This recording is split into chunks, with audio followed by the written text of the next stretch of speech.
Hi chums, right, I've got a bit of something new for YouTube that we haven't seen before.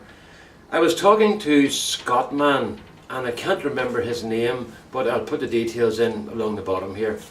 I can't remember the rest. It's Scottman with numbers at the end, and I can't remember the rest, but I'll just call him Scott from now on.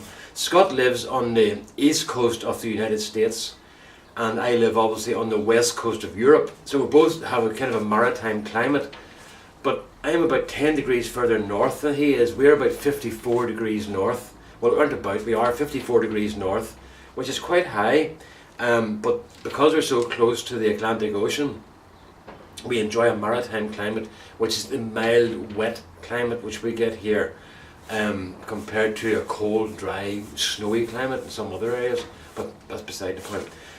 Scott and myself had arranged to send each other some stuff, and when the seeds arrived from Scott, I got back onto him again, and I said, I don't know, one of us suggested doing a parallel grow with the same seeds in America and Ireland.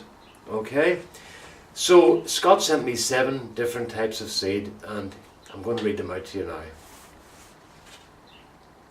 Okay, he sent the ones that we're going to do together are Boxcar Willie tomatoes, Juliet tomato, Blue Lake pole beans, Sugar Baby watermelon, and Big Beef tomato.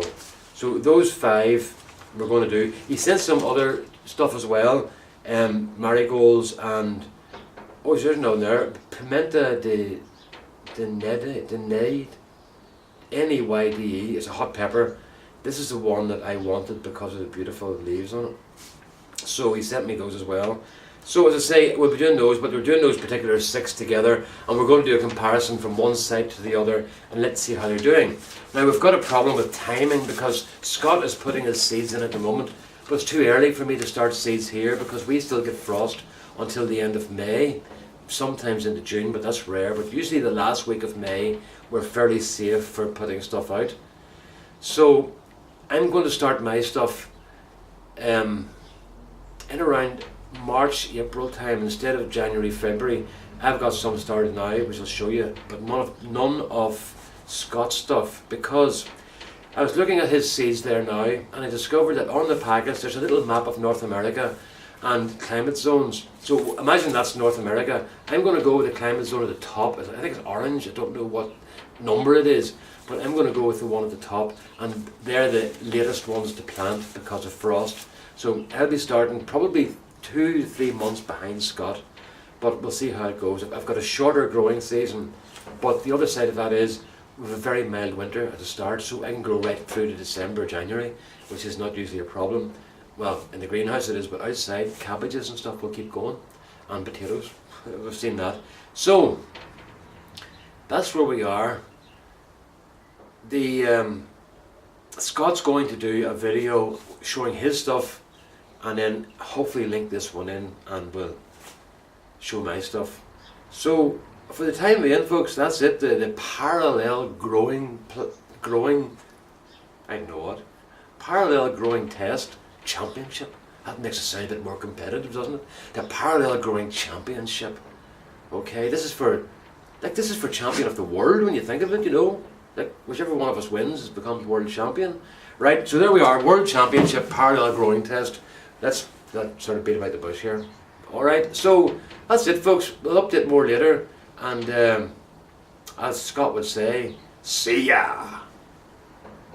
Now, another thing, just show you what I've been doing today. Just lift the tripod here, it's the easiest thing. What we've got here, we've got trays of broad beans. There's one there called Sutton, which is a famous one. Another one that I've never done before called Red Epicure. And then we've got 2 boxes of, no, it's wrong, the tripod's catching the tractor here. The 2 boxes of leeks musselburgh. I'm just doing 1 leek this year because I do 2 or 3 every year and then making a mess of it. Get them in too late and all sorts of stuff. So, oh dear, right, sorry about that, folks. That was just a minor accident. But we're all still alive and happy, so that's not so bad. And then we've got cabbages. Now, what I've done here is, instead of doing the cabbages in little cells, I've put the cabbages into about a 4-inch pot. because I have noticed that other gardeners, there's one girl, Claire, Claire's allotment, she tends to do cabbages and stuff in bigger pots, which gives them more time in the greenhouse to get themselves well established, and then you can plant them out whenever the weather's better. My problem before has been I've been using those little cells like these for cabbages and stuff, and then it becomes the stage where they're ready to go out, but the weather's not ready for them, and you have to keep them here, and then they get root bound, and that does them no good. So I'm going to try this year, and try them in bigger pots, and see how we get on. I've also learned something from Scott and Dan, and a whole lot of other people. Those two in particular I'm thinking of. I've put in more seeds so that I can just select the best ones, because I try to save every seed, but you can't do that, you know. So I've put in about 2 seeds in each pot, and I'll select 12 for each bed out of those, and we'll see how they go on. So I've got cabbage, that one there's Greyhound, and this one here is Aviron. So that's it. So that's where we are at the moment, just the cabbages in. Tomorrow I'm going to put in, what do you see now? Tomorrow I'm going to put in garlic outside. I'm very good with the garlic, but the problem has been the ground has been so wet, I can't. But as you can see behind me, we've got nice sunshine. I'll blind you there.